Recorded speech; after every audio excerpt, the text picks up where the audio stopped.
అదేంటంటే 2010/2 2010/3 అనేటటువంటి భూమి. దీనికి 1975 నుండి కూడా ఈ భూమికి కంప్లీట్గా పట్టాలు ఉన్నాయి, దానికి పాస్బుక్లు ఉన్నాయి. కంప్లీట్గా ఇది ప్రైవేట్ ల్యాండ్. ఈ ప్రైవేట్ ల్యాండ్లో నలుగురు కొడుకులు, వాళ్ళకి మనిషి 4 ఎకరాలు వచ్చినాయి. ఈ మనిషి 4 ఎకరాలు వచ్చినటువంటి ఈ భూమిని అక్కడ ఒక కంపెనీ ఉంది, టేకంషా అనే కంపెనీ. ఆ టేకంషా అనే కంపెనీకి 37 ఎకరాలు ప్రభుత్వము అమ్మింది ల్యాండ్ ఒకప్పుడు. వాడేం చేసిండు, ఆ అమ్మిన ల్యాండ్తో పాటు ఈ ప్రైవేట్ వాళ్ళ భూమి కూడా లోపలేసుకొని కాంపౌండ్ వాళ్ళు పెట్టుకున్నాడు. ఈ ప్రైవేట్ వాళ్ళంతా కాంపౌండ్ వాళ్ళకి పోయింది కాబట్టి వాళ్ళంతా ఈ రియల్ ఎస్టేట్ వ్యాపారంలో ఉన్నటువంటి మా హస్బెండ్ ఇంకా కొంతమంది దగ్గరకు వచ్చారు. ఈ 16 ఎకరాల భూమికి దాదాపు ఒక 20 మంది ఆ భూమిలో ఉన్నారు. అందులో మా భర్త కంపెనీ కూడా ఒకటి. ఇది మొత్తం ప్రైవేట్ ల్యాండ్ మాది, నువ్వెట్లా కాంపౌండ్ లోపల పెట్టుకుంటావు అని చెప్పి ఒక 9 ఏళ్ళు నడిచినట్టుంది డిస్ప్యూట్ నాకు తెలిసి. ఇది మా ల్యాండ్ అని వీళ్ళు, కాదని వాళ్ళు.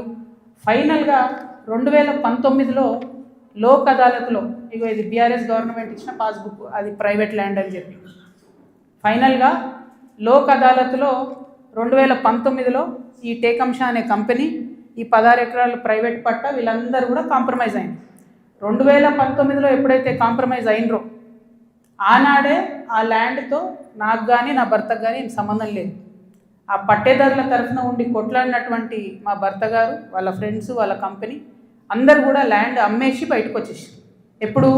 2019లో మా హస్బెండ్ బయటకు వచ్చేసిన తర్వాత 2022లో ఫస్ట్ పర్మిషన్, బీఆర్ఎస్ గవర్నమెంట్లో ఫస్ట్ పర్మిషన్ ఇచ్చింది కన్స్ట్రక్షన్కి, 12 ఎకరాల ల్యాండ్కి కన్స్ట్రక్షన్. మరి పట్టా భూమి అయితే ఎందుకు ఇచ్చారు పర్మిషన్? మరి గవర్నమెంట్ భూమి అయితే ఎందుకు ఇచ్చారు పర్మిషన్? 19లోనే మా హస్బెండ్ ఎగ్జిట్ అయిపోయింది అక్కడితో. 22లో పర్మిషన్ వచ్చింది ఆ ల్యాండ్కి. మరి ప్రభుత్వ భూమి అయితే ఎట్లా ఇచ్చారు పర్మిషన్? సంతకం పెట్టింది ఎవరు? కేటీ రామారావు గారు. అంటే ఇప్పుడు మాధవరం కృష్ణారావు గారు ఏమంటుండు? కేటీ రామారావు గారు సంతకం పెట్టిండు అంటున్నా. కేటీ రామారావు గారు సంతకం తప్పంటుండా? ప్రభుత్వ భూమిని కేటీఆర్ గారు సంతకం పెట్టి ఇచ్చిండు అంటురా? ఏమంటుండ్రు? ఆ విషయం ప్రజలకు చెప్పాలి ఫస్ట్. ఇప్పుడు నేను ఆరోపణ చేస్తాను ఏంది, ఎలక్షన్కి పోయే ముందు అక్టోబర్ 7, 2023 అందరం ఎలక్షన్ దాంట్లో ఉన్నాం. ఎలక్షన్ జోన్లో ఏదైతే ల్యాండ్తో 2019లో మా భర్తకు సంబంధం లేకుండా పోయిందో 2023 అక్టోబర్లో బీఆర్ఎస్ ప్రభుత్వం కేటీఆర్ గారి మినిస్ట్రీ నుంచి 5 ఎకరాలకు చేంజ్ ఆఫ్ ల్యాండ్ యూజ్ ఇచ్చింది. అంటే ఇండస్ట్రియల్ భూమిని రెసిడెన్షియల్ భూమి కింద మార్చుకోవచ్చు అని చెప్పింది. మరి ఇది ఎట్లా వచ్చింది? ఏంది ఇది? ఎందుకు ఇచ్చారు ఎలక్షన్ కన్నా 2 రోజుల ముందు? ఏం లావాదేవీలు జరిగినాయి? దీంట్లో కృష్ణారావు గారి పాత్ర ఏంది? ఈ వ్యాపారం చేసే వ్యక్తి మీ సుట్టమట కదా, ఆయన పేరు నేను ఎందుకు చెప్తా బయట, కానీ మీ సుట్టమట కదా. మరి మీరు చేయించుకురా దగ్గరుండి? ఏంది ఇది? దీనికి నాకు సమాధానం చెప్పాలి. కేటీఆర్ గారు చెప్తారా, బీఆర్ఎస్ పార్టీ చెప్తుందా, కృష్ణారావు గారు చెప్తారా? దీనికి సమాధానం చెప్పాలి. ఎట్లా ఇస్తారు చేంజ్ ఆఫ్ ల్యాండ్ యూజ్? ఈ ల్యాండ్తో మాకు సంబంధమే లేదు. 5 ఎకరాలకు బీఆర్ఎస్ గవర్నమెంట్లో చేంజ్ ఆఫ్ ల్యాండ్ యూజ్ వస్తుంది. నిన్నగాక మొన్న 6 ఎకరాలకు కాంగ్రెస్ గవర్నమెంట్ కూడా అదే ల్యాండ్లో చేంజ్ ఆఫ్ ల్యాండ్ యూజ్ ఇచ్చింది. అంటే బీఆర్ఎస్ వాళ్ళు సపోర్ట్ చేసిన వ్యాపారవేత్తల్ని యాజ్ ఇట్ ఈస్గా కాంగ్రెస్ వాళ్ళు కూడా సపోర్ట్ చేస్తున్నారు. ఏంది ఇది? మరి ఎవరికి అండర్స్టాండింగ్ ఉంది? నాకుందా అండర్స్టాండింగ్? మీకుందా? మీ గుంపులు ఉన్న మనుషులది ఇగో ఇదే ఏవిరెడ్డి గారితోని, నవనామి వెంచర్స్, ఇదే ఏవిరెడ్డి గారితోని పోచంపల్లి శ్రీనివాస్ రెడ్డి అనేట ఆయన పార్ట్నరు. ఈయన ఎవరు దోస్తు, ఎవరు బినామీ?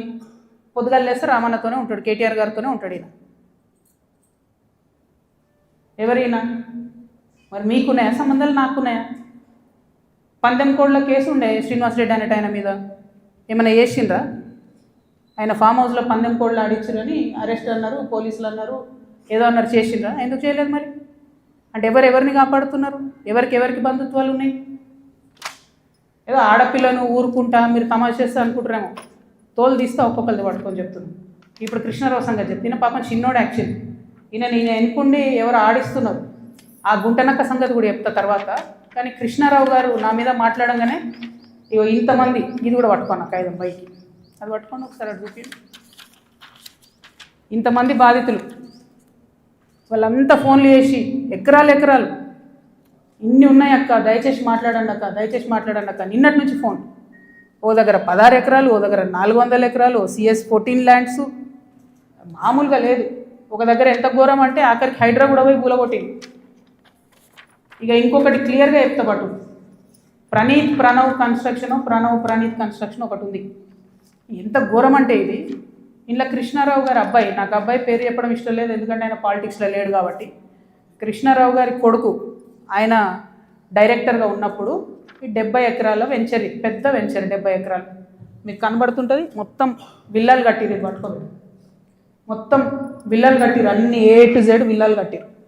ఇలా ఎన్ని అలిగేషన్స్ ఉన్నాయంటే, ఇక్కడ నేను ఎల్లో మార్క్ చేసిన రోడ్ మొత్తం గవర్నమెంట్ రోడ్, అది కబ్జా, అది లోపలనే ఉంటుంది, దాని చుట్టూ కాంపౌండ్ వాళ్ళు. ఇక్కడ అసైన్ ల్యాండ్స్ ఉన్నాయి, అది కబ్జా. ఈ మధ్యలో చెరువు ఉంది, ఈ చెరువు 10 ఎకరాలు ఉంది అని చెప్పి, 10 ఎకరాల చెరువు ఇది అని చెప్పి ప్రభుత్వం సర్టిఫికేట్ ఇచ్చింది.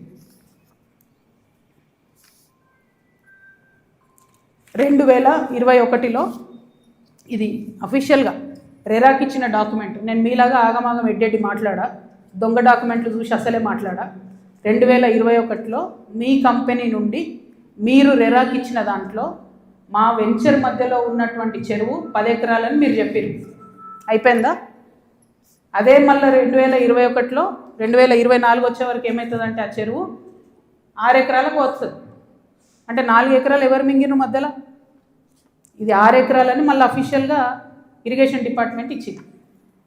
ఇప్పుడు ఇంకా ఘోరం ఏంటంటే, ఈ మొత్తం 71 ఎకరాల ఈ సామ్రాజ్యంలో చుట్టూ కాంపౌండ్ వాల్ కట్టింది. అంటే ఈ చెరువు యాక్సెస్ ఓన్లీ ఆ విల్లా వాళ్ళకు ఉంటుంది. యాక్చువల్లీ అది ఊరిది చెరువు, అంటే మీ అయ్యా జాగిరా, చెరువు లోపలేసుకొని చుట్టూ కాంపౌండ్ వాల్ పట్టుకుంటే ఆ ఊరోళ్ళు వాడుకోవద్దా చెరువును? హైడ్రాకి దమ్ముంటే రేవంత్ రెడ్డి గారికి కానీ గవర్నమెంట్లో ఉన్న వ్యక్తులకు ఈ వెంచర్తో సంబంధం లేకపోతే యాక్సెస్ ఓపెన్ చేయండి, దానికి ఓపెన్ చేయండి. చెరువు మధ్యలో ఉంటుంది, చుట్టూ విల్లా, ఎక్కడికక్కడ KGF సామ్రాజ్యాలు. ఇంకొక మాట చెప్పిండు కృష్ణారావు గారు, ఏందో 307 గాజుల రామారంలో నేను ఏందో కబ్జా పెట్టినా అని చెప్పిండు. అది కబ్జా పెట్టింది నువ్వు వివేకానందే కదా, వివేకానంద గారు కదా, KP వివేకానంద. ఎవరిని పోయినా చెప్తారు ఆడ అడిగితే. నేను కూడా పోయి వచ్చిన మొన్న హైదరాబాద్ పోయి కూలిస్తే. CS14లో ఎట్లయితే నువ్వు చిన్న చిన్న పేద బిడ్డలని 80 గజాలు 100 గజాలకు ల్యాండ్ అమ్ముతున్నావో, దొంగ రిజిస్ట్రేషన్స్ ఆ కాగితాలు సృష్టించి, అట్లనే గాజుల రామారంలో కూడా అదే చేస్తున్నారు. 80 గజాలు 100 గజాలు పాపం వాళ్ళు కష్టపడి సంపాదించుకున్న డబ్బుతోని మీరు అమ్ముతున్నారు, దగ్గర ఉండవి మీరు అట్లా సెటిల్మెంట్స్ చేస్తున్నారు. ఇప్పుడు ఏమవుతుంది, సడన్గా హైడ్రాన్ మేము మాసంటోళ్ళం తిట్టగానే పోయి ఆడ పేదవాళ్ళ గుడిసెలు కూడా కొడతారు. మీకేం నష్టం అవుతుంది? ఆ పేదవాళ్ళ మీద కూడా మీరు ఏరుకుంటున్నారు పైసలు. అన్యాయం మీద 307 సర్వే నెంబర్తో నాకు సంబంధం లేదు. నా భర్త ఫోటో ఏదైతే చూపించారో దాని గురించి నేను ఇప్పటివరకు ఎక్స్ప్లెనేషన్ ఇచ్చిన. ఆ ఎక్స్ప్లెనేషన్తో పాటు కృష్ణారావు గారితో పాటు T News ఛానల్తో పాటు ఎలిమినేటి ఈయన పేరేంది మహేశ్వర్ రెడ్డి, అల్లేటి మహేశ్వర్ రెడ్డి గారికి కూడా లీగల్ నోటీసులు ఇస్తున్నాం. ఇంకా గమ్మత్ ఏంటంటే, ఇప్పుడు ఈ చెరువు దీని మధ్యలో ఉన్న చెరువు అని చెప్పిన కదా, ఆ చెరువు పేరు ఏంటి అంటే MD ఉస్మాన్ కుంట. ఇక BRS ప్రభుత్వంలో KTR గారి హయాంలో అద్భుతంగా ఏం జరిగిందంటే, బోల్డని చెరువులను ప్రైవేట్ బిల్డర్స్కి డెవలప్మెంట్కి అండ్ బ్యూటిఫికేషన్ అని ఇచ్చారు. ఇలా కొన్ని జెన్యూన్ ఉన్నాయి, మంచినే వాళ్ళు పాపం బ్యూటిఫికేషన్ చేసారు CSR కింద. చాలా మటుకు ఎట్లున్నాయంటే, ఇప్పుడు ఈ ఎవరైతే ప్రణీత్ బిల్డర్స్ ఉన్నారో, ఆ ఫోటో పట్టు, ఆ మొత్తం 71 ఎకరాలు కట్టినటువంటి ప్రణీత్ బిల్డర్కే ఈ ఉస్మాన్ కుంట చెరువు డెవలప్మెంట్కి ఇచ్చారు. ఇస్తే ఆయన ఏం చేసిండు, దాన్ని డెవలప్ చేసి ఊరోళ్ళకి ఇవ్వకుండా డెవలప్ చేసి అందులో 4 ఎకరాలు మింగి, ఆ 4 ఎకరాలలో 8 విల్లాలు కట్టి చుట్టూ కాంపౌండ్ వాల్ పెట్టి జనంకి అవకాశం లేకుండా చేసారు. అంటే నీకు డెవలప్మెంట్ కనిస్తే నువ్వు మింగేసినావు. అందులో నీ కొడుకే డైరెక్టర్ ఉన్నాడు కృష్ణారావు గారు. మరి సమాధానం ఇప్పుడు చెప్పు, ఏం చెప్తావు నాకు అర్థం కాదు. ఏదో నిన్నటి నుంచి తమాషా చేస్తున్నట్టు జాగృతలు దాడి చేస్తారు, గీడి చేస్తారని. మాకు అట్లాంటి ఆలోచన ఏం లేదు. మేము మీ మీద దాడి చేసేంత పెద్ద వ్యక్తి మీరు కాదు. ఫస్ట్ థింగ్ వదిలేసేయండి, మీ మీద దాడి చేసే అవసరమే లేదు. మీ వెనుకో గుంటనక్క ఉంది చూసినావా, వాళ్ళని మాత్రం వదిలిపెట్టండి.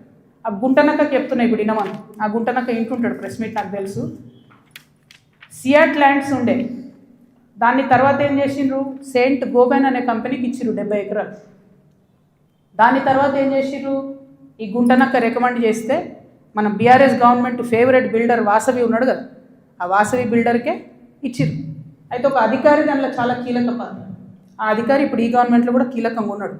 కానీ ఖచ్చితంగా సెయింట్ గోబెన్ ల్యాండ్కి సంబంధించి ఆ అధికారి పేరు, నేను చెప్పే గుంటనక్క గారి పేరు, రెండు కలిపి నేనే ఇస్తా. విజిలెన్స్కి ఇస్తా, ఈడీకి ఇస్తా, సిబిఐకి ఇస్తా. ఇక చూసుకోరు, ఏం చేసుకుంటారో వేసుకో. నేను మీలాగా ఫాల్తు అలిగేషన్స్ చేయను. నా భర్త ప్రైవేట్ ల్యాండ్లో వ్యాపారం చేసిండు. ఏ రియల్ ఎస్టేట్లో ఉన్న వ్యక్తి అయినా చేస్తాడు. మేమెన్నడూ ప్రభుత్వ భూమి జోలికి పోలేదు. ప్రభుత్వానికి ప్రజలకు నష్టమయ్యే ఒక్క రూపాయి పని కూడా మేము చేయలేదు. మీరు అనవసరంగా లేనిపోయిన అలిగేషన్స్ నా మీద వేసి ఈమె ఏదో జనం బాట పేరుతో జనంలో పోతుంది, ఈమెను డిస్టర్బ్ చేద్దాం, మైండ్ ఖరాబ్ చేద్దాం అనే ఆలోచనలు పెట్టుకుంటే మాత్రం నేను చూస్తూ ఊరుకోను. ఇవాళ జవాబు ఎందుకు ఇస్తున్నా అంటే, నేను మీలాగా వెన్ను చూపించి పారిపోయే వ్యక్తిని కాదు. నా మీద వచ్చిన అలిగేషన్కి అవుట్ రైట్గా సమాధానం చెప్పే వ్యక్తిని. నా జాగృతి కార్యకర్తలందరికీ కూడా, తెలంగాణ ప్రజలందరికీ కూడా నేను క్లారిటీగా చెప్తున్నాను. 10 ఏళ్ళ బీఆర్ఎస్ పాలనలో నాకు ఏ దాంతో కూడా సంబంధం లేదు. నన్ను నిజామాబాద్ వరకు పరిమితం చేసిండ్రు. 5 ఏళ్ళే నేను యాక్చువల్గా ఉన్నది పవర్లో. ఆ 5 ఏళ్ళు ఎంపీగా ఉన్నప్పుడు ఢిల్లీ, నిజామాబాద్, హైదరాబాద్. నా మొత్తం ట్విట్టర్ చూసుకోండి, నా క్యాలెండర్ చూసుకోండి. ఇప్పుడు ఎట్లయితే జనం బాట పేరు పెట్టుకొని ప్రతిరోజు తిరుగుతున్నానో, అప్పుడు కూడా నేను మన ఊరు మన ఎంపీ పేరుతో నిరంతరం ప్రజల మధ్యలో ఉన్నా. పైరవేలు చేసుకోలే నేను ఎప్పుడు. నేను చాలా గర్వంగా ఫీల్ అయినా. నేను తెలంగాణ నుండి మొదటి ఎంపీగా పార్లమెంట్కి పోయినా. కొట్లాడుతుంటే మీ పిచ్చిలేసినట్టు గంటలు ఒరుతుంటే మీ పార్లమెంట్లో ఎంత ఫైట్ చేసినాం స్టేట్ కోసం. మీరేమో మేము ఆడ ఢిల్లీలో కొట్లాడుతుంటే ఇక్కడ ఏసీ ఆఫీస్లా ఉండి పందికొక్కుల్లాగా కేసీఆర్ గారు నీడనే ఏరి ప్రజల సొమ్ము తిన్నది కాకుండా ఉల్టా నా మీద వెకిలి ప్రయత్నాలు వేస్తే మాత్రం ఒక్కొక్కరిది కాళ్ళు ఇరగొడతా చెప్తున్నాను. నాకు ఇట్లాంటి భాష మాట్లాడడం ఇష్టం ఉండదు. ఇవాళ మాట్లాడక తప్పని పరిస్థితి అవుతుంది. లేనిపోని అంటగట్టకండి. 10 ఏళ్లలో ఎన్నడూ ఎవరు గవర్నమెంట్లో నా భర్త పేరు వినలేదు. ఇవాళ మీరు ఆయన మీద అలిగేషన్ చేస్తున్నారు. ఆయన ఫోన్ ట్యాప్ చేస్తారు. సిగ్గుండాలి. ఇంటర్లో ఫోన్ ట్యాప్ చేస్తారు. ఇటువంటి వెధవ ప్రచారాలు చేస్తారు. ఇంకా కళ్ళు సలవడతలేవా మీకు? పార్టీలకి నిలగొట్టరు కదరా బయటికి. ఇంకేంది? నేను ఊరుకునేదాన్ని కాదు బిడ్డ, చెప్తున్నా. ఇప్పుడే మొదలుపెట్టినా. మీరు సెయింట్ గోబెన్ సంగతి చెప్పండి. వాసవికి ఇచ్చినటువంటి 100 భూములు ఉన్నాయి. ఇవాళ గవర్నమెంట్ని, కాంగ్రెస్ గవర్నమెంట్ అంటున్నారు కదా మీరు, హిల్ట్ పాలసీ పెట్టి దారాదత్తం చేస్తున్నారని. దానికి కిటికీలు తెరిచింది ఎవరు? దానికి బీజం వేసింది ఎవరు? డిస్టిలరీ భూములు అమ్మినరా? లీజుకి ఇచ్చిన భూములు. లీజుకి ఇచ్చిన భూములలో ప్రజలకు డబుల్ బెడ్రూమ్ ఇల్లు కట్టియాలి, హాస్పిటల్ కట్టాలి, స్కూళ్ళు కట్టాలి. ఇండస్ట్రీ తీసేస్తే ప్రైవేట్ వ్యక్తులకు ఎట్లా అమ్మిండ్రు? దాని మీద సంతకం పెట్టింది ఎవరు? కేటీఆర్ గారు కాదా? చాలా కంపెనీలు ఉన్నాయి. మీరు కూడా సెలెక్టివ్గా లీజుకి ఇచ్చారు కదా. మీరు కిటికీలు తెరిచిర్రు, ఈ గవర్నమెంట్ దర్వాజాలు తెరిచిర్రు దోసుకొని తినండి అని చెప్పి. జనానికి మాత్రం ఏం చేయకండి. హాస్పిటల్ కట్టకండి, స్కూల్ కట్టకండి. ఎవడన్నా నా సొంతోడు అడిగితే మా మీద ఉల్టా అలిగేషన్ ఇవ్వండి. అల్టిమేట్గా ప్రజా జీవితంలో ఉన్నటువంటి వ్యక్తులుగా, ఒక ఆడబిడ్డగా, తెలంగాణ ప్రజల మంచి కోరుకునేటటువంటి వ్యక్తిగా నేను మీ అందరినీ కూడా రిక్వెస్ట్ చేసి చెప్తా ఉన్నాను. నా మీద బీఆర్ఎస్ పార్టీ ఏదైతే విష ప్రచారం చేస్తుందో నా మీద, నా భర్త మీద, దాంట్లో ఇనుమంతా కూడా సత్యం లేదు. దానికి సంబంధించి అన్ని కాగితాలతో సహా నేను చూపించడం జరిగింది. ఇక ముందు కూడా నా మీద ఎవరు ఏ ఆరోపణ చేసినా నేను ఖచ్చితంగా జవాబు చెప్తాను. జవాబు చెప్పిన తర్వాతనే నేను ప్రజల పక్షాన నిలబడి వారిని ప్రశ్నిస్తాను. వారు మాత్రం జవాబు చెప్పకుండా వెన్నుపూస చూపించి పారిపోతూ ఉన్నారు. అది కరెక్ట్ పద్ధతి కాదు. మేమేదో మీ విఘ్నతకే వదిలేస్తున్నామంటే ప్రజలేం వదిలిపెట్టరు. టైం చూసి కర్రు కాల్చి వాత పెడతారు. మీరేం గొప్ప నాయకులు కాదు, పెద్ద నాయకులు కాదు. ఎంత పెద్ద నాయకులైనా ప్రజలకు జవాబుదారీ అన్న విషయాన్ని మర్చిపోయి మీరు ప్రవర్తిస్తే మాత్రం ఊరుకునేది లేదు. ఇది తెలంగాణ. ప్రజలు మేలుకుంటారు, ఖచ్చితంగా మాట్లాడతారు. Thank you. జై తెలంగాణ.